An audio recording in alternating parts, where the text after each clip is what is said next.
so suddenly that it seemed to jump out of the green tracery about it. My eyes lit upon a black face watching me. I saw that it was the simian creature who had met the launch upon the beach. He was clinging to the oblique stem of a palm tree. I gripped my stick and stood up facing him. He began chattering. You was all I could distinguish at first. Suddenly he dropped from the tree, and in another moment was holding the fronds apart and staring curiously at me. I did not feel the same repugnance towards this creature that I had experienced in my encounters with the other beast men. "You," he said, "in the boat." He was a man, then. At least as much of a man as Montgomery's attendant, for he could talk. "Yes," I said. "I came in the boat, from the ship." "Oh," he said, and his bright, restless eyes traveled over me, to my hands, to the stick I carried, to my feet, to the tattered places in my coat, and the cuts and scratches I had received from the thorns. He seemed puzzled at something. His eyes came back to my hands. He held his own hand out, and counted his digits slowly. 1, 2, 3, 4, 5. Huh? I did not grasp his meaning then. Afterwards, I was to find that a great proportion of these beast people had malformed hands, lacking sometimes even 3 digits.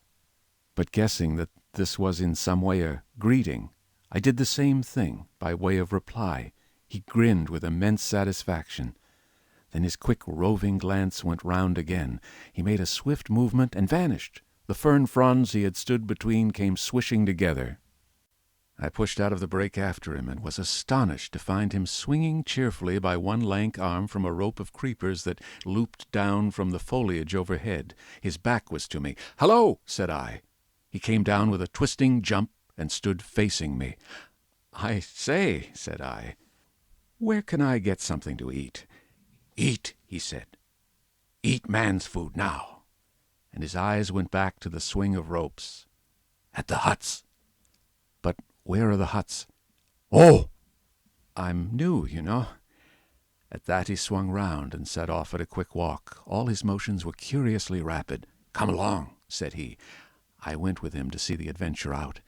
I guessed the huts were some rough shelter where he and some more of these beast people lived.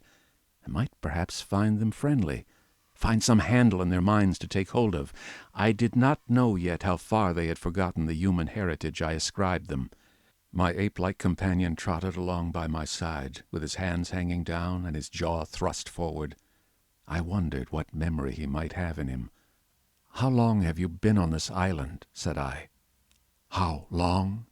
he asked, and after having the question repeated, he held up 3 fingers. The creature was little better than an idiot. I tried to make out what he meant by that, and it seems I bored him.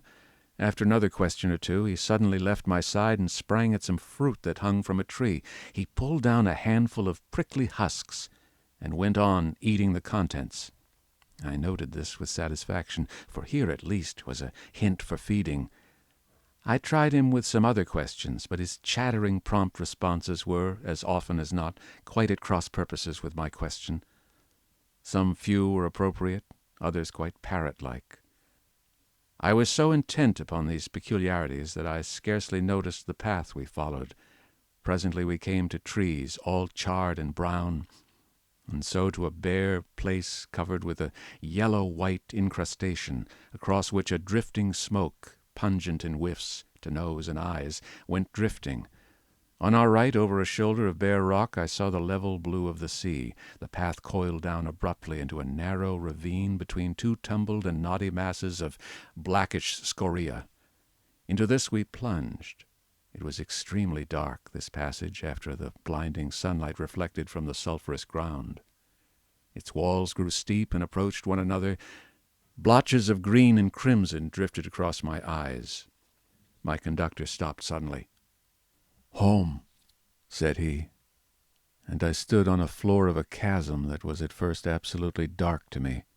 I heard some strange noises and thrust the knuckles of my left hand into my eyes. I became aware of a disagreeable odor, like that of a monkey's cage, ill-cleaned. Beyond, the rock opened again upon a gradual slope of sunlit greenery, and on either hand the light smote down through a narrow channel into the central gloom.